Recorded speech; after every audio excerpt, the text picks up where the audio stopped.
turn. All right, really quickly, we should be live and on the record. For those that are staying and tuning in for tonight's budget meeting, this video will stop and we'll restart a new video. So it'll show up as two different videos. Just go back to the City of Maumelle page and on YouTube, and you'll see the link as soon as we go live there. And so with that, I'll go ahead and call to order the redistricting sound is good. Got that verification. The redistricting workshop for the City Council. This is something that the council put together. We have, and I have a map that met the factors that the council sort of put into order. I'll leave that up to y'all whether you want to see that or not, and I'll hand the meeting over to Steve. All right. Mr. Tierney and I have been sitting here looking at a map, and we've just now finished marking up just some proposed areas that would go from Ward, go into Ward 3 to get his numbers up, to get Ward 3's numbers up, and this numbers from 4 into 1. yeah, and then take some 1 into 3, and then we were opening up the idea of what to maybe take in to add to Ward 4 to bring their numbers up and get Ward 2 down below average, probably. Because mine, with this effect, mine would go down to 150 below average. His would go up. We don't know. Yeah, We don't know exactly. We haven't counted those areas. I counted that. That came out to be, it came out, if you applied 2.7 people, is that what you guys were applying per house? That's the citywide number. Okay. Yeah. Well, I applied that to the houses I counted in my ward, and that would come out to just like 443.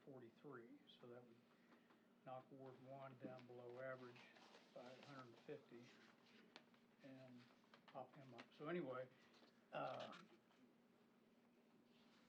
how about you guys just taking a shot at it, and then I don't know if you guys have the ability to put populations to it, or we need to go out and count houses, or what. It doesn't take that long to count houses. My wife and I did it. It took us 15 minutes. So you count Google that Maps? side, I count. Oh, this you're side. driving through it? Yeah. Oh, okay. So anyway. Mr. Mayor, do you have the populations? Did y'all? The populations of... So did y'all come up with something based on our criteria?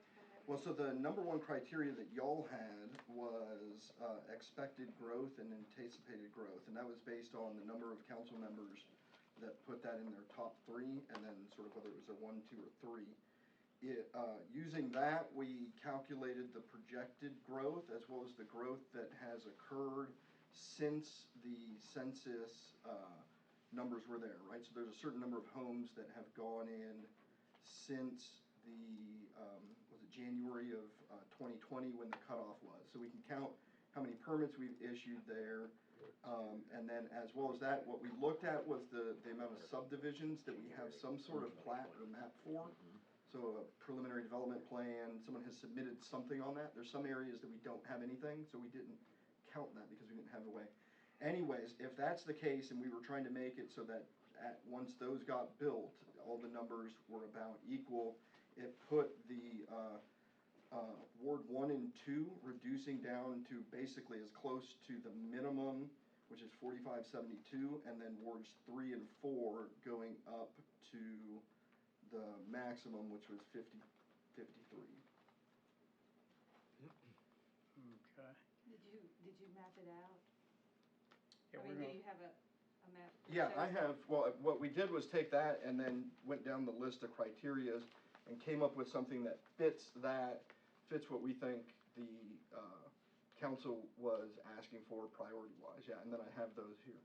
Can we see those? Yeah, Yes, let's try to mark this thing real quick the way on this route we're trying here, and then we'll look at that. If that's all right, it just takes 5 minutes, I think. I think you've got, like, Just in terms of losing area, is this the same one as circled? Oh, no. And somewhere in here, I'm just kind of like putting a question mark on that.